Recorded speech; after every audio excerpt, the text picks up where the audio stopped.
BCom द्वितीय वर्ष के विद्यार्थियों का इंडियन कंपनी लॉ या भारतीय कंपनी अधिनियम 2013 की क्लास में स्वागत है। हम पढ़ रहे हैं पार्षद सीमा नियम। पार्षद सीमा नियम जो कि भारतीय कंपनी अधिनियम 2013 के अंतर्गत बताई गई विभिन्न तालिकाओं के अनुरूप बने हुए होने चाहिए। इसमें नाम वाक्य के संबंध में जो वैधानिक नियम है वो हम पढ़ चुके हैं। कंपनी के जो रजिस्टर कार्यालय है उसके बारे में हम पढ़ चुके हैं। अब हम पढ़ेंगे नेक्स्ट कंपनी के उद्देश्य वाक्य। कंपनी के जो उद्देश्य वाक्य हैं, जो कंपनी का नाम है वह अवैधानिक और अनैतिक नहीं होना चाहिए। कंपनी के जो उद्देश्य हैं उसके अंतर्गत प्रवर्तकों द्वारा वे उद्देश्य जिसके लिए कंपनी का समामेलन करवाया गया है उन उद्देश्यों को लिखा जाना चाहिए।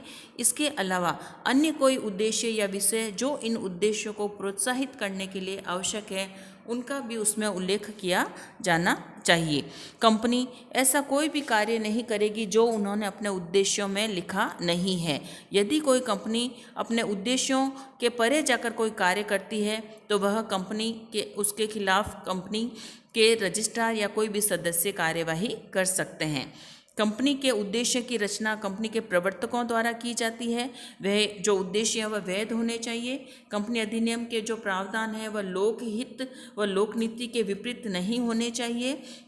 जैसे किसी कंपनी का उद्देश्य जुआ खेलना अथवा सट्टे का व्यापार करना या लॉटरी निकालना नहीं होना चाहिए। कोई भी रजिस्ट्रार ऐसे उद्देश्यों के लिए कंपनी के रजिस्ट्रेशन या पंजीयन से इनकार कर सकता है।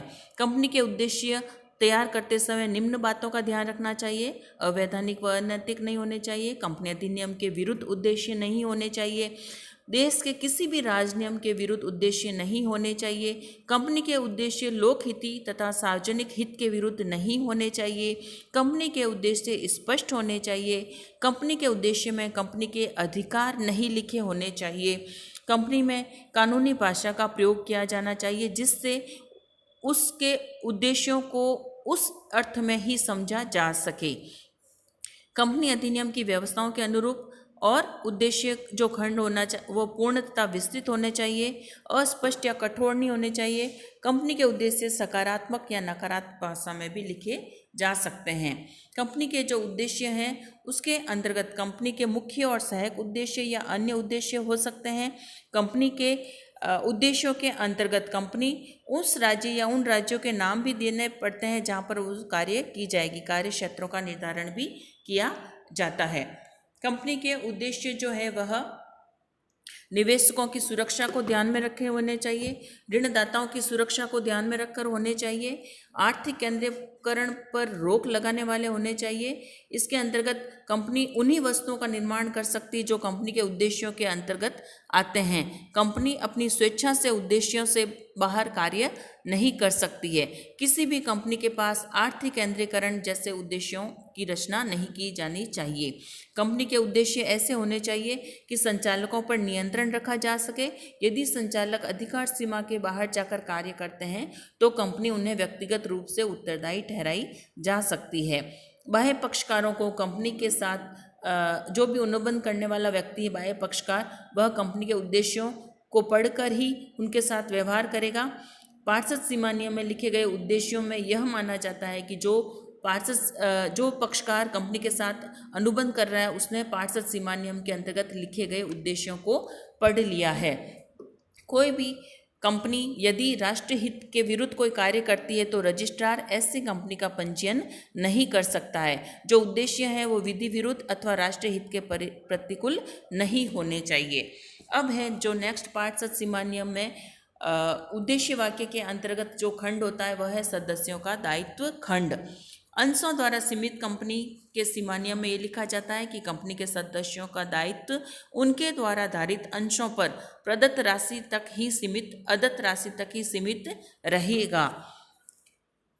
गारंटी द्वारा सीमित कंपनी के सीमा नियम में ये लिखा जाता है कि कंपनी के सदस्यों का दायित्व कंपनी के समापन के समय केवल उतनी ही राशि चुकाने तक सीमित होगा जितनी राशि चुकाने की उन्होंने प्रतिज्ञा की है। पूंजी वाली गारंटी द्वारा सीमित कंपनी के सीमा नियम में दायित्व खंड के सदस्यों की गारंटी की राशि चुकाने की प्रतिज्ञा के साथ साथ उनके द्वारा धारित अंशों पर अदत्त राशि के भुगतान के दायित्व का भी उल्लेख होता है। असीमित कंपनी के सीमा नियम के दायित्व खंड में यह लिखा जाता है कि कंपनी के सदस्यों का दायित्व असीमित होगा। इस प्रकार पार्षद सीमा नियम के दायित्व खंड के अंतर्गत प्रत्येक कंपनी के सदस्यों का क्या दायित्व होगा उसके संबंध में जानकारी दी जाती है। नेक्स्ट जो होता है वह है पार्षद सीमा नियम के अंतर्गत कंपनी का पूंजी खंड। इसके अंतर्गत किसी भी कंपनी की पूंजी के बारे में सारी सूचनाएं या जानकारियां लिखी जाती है। कंपनी के पूंजी खंड के अंतर्गत कंपनी की पूंजी की उस राशि का उल्लेख किया जाता है जिसमें उस कंपनी को पंजीकृत कराया जाएगा। इस खंड में पूंजी को एक निश्चित राशि के अंशों में विभाजित करके लिखा जाता है। यदि किसी कंपनी में अंश पूंजी नहीं होती है तो उस कंपनी के सीमा नियम में पूंजी खंड भी नहीं होता है। इसके बाद पार्षद सीमा नियम के अंतर्गत जो वाक्य है वह है अभिदाता खंड वाक्य या सब्सक्राइबर क्लॉज। इसके अंतर्गत प्रत्येक सार्वजनिक कंपनी के सीमा नियम पर कम से कम 7 अभिदाताओं के तथा निजी कंपनी के सीमा नियम पर 2 अभिदाताओं के हस्ताक्षर होने आवश्यक है और एक व्यक्ति कंपनी के अंतर्गत जो पंजीयन करवाना चाहती है उसके सीमा नियम पर केवल एक ही अभिदाता के हस्ताक्षर होते हैं। पार्षद सीमा नियम के अंतर्गत अभिदाता खंड जो होता है इसके अंतर्गत प्रत्येक अभिदाता का नाम, उपनाम, जाति, पता, व्यवसाय, राष्ट्रीयता आदि का उल्लेख किया जाता है तथा इनकी पहचान के प्रमाण का भी उल्लेख किया जाना आवश्यक है। इसके अंतर्गत अभिदाता के हस्ताक्षर का प्रमाणन भी किसी साक्षी से करवाना आवश्यक होता है। साक्षी अपने हस्ताक्षर के साथ साथ अपना नाम, उपनाम, पता, राष्ट्रीयता, पहचान के प्रमाण का विवरण आदि का उल्लेख करता है।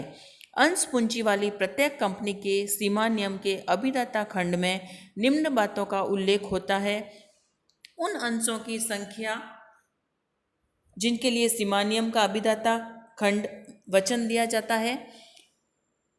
अभिदाता जितने अंशों का अभिदान करना चाहता है उन अंशों की संख्या का नाम भी लिखा जाता है और एक व्यक्ति कंपनी की दशा में अभिदाता खंड में यह लिखा जाता है कि वह कंपनी के संपूर्ण अंशों के अभिदान का वचन देता है। इस प्रकार अभिदाता खंड के अंतर्गत प्रत्येक जो वैधानिक अभिदाता होते हैं उनकी पूरी जानकारी लिखी जाती है।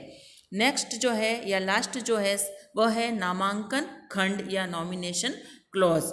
यह जो है यह केवल एक व्यक्ति कंपनी के पार्षद सीमा नियम के अंतर्गत ही होता है। नामांकन खंड निजी कंपनी और सार्वजनिक कंपनी के अंतर्गत नहीं होता है, केवल एक व्यक्ति कंपनी के अंतर्गत ही यह खंड होता है। इस खंड के अंतर्गत उस व्यक्ति का नाम लिखा जाता है जिसको जो एकल व्यक्ति कंपनी के जो अभिदाता है उसने उसको अपना नॉमिनीज बनाया है, किसको अपना नॉमिनीज बनाया है या किसका नाम व्यक्ति ने नामांकित लिखा है। इसके अंतर्गत अभिदाता की मृत्यु अथवा अनुबंध करने की क्षमता की समाप्ति की दशा में कौन कंपनी का सदस्य बनेगा, उस व्यक्ति का नाम उसकी लिखित सहमति के साथ लिखा जाता है।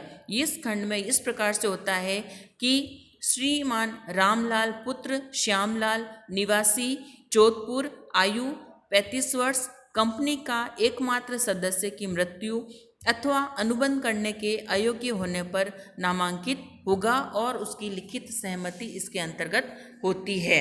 इस प्रकार हमने पार्षद सीमा नियम के अंतर्गत विभिन्न खंडों के बारे में जानकारी प्राप्त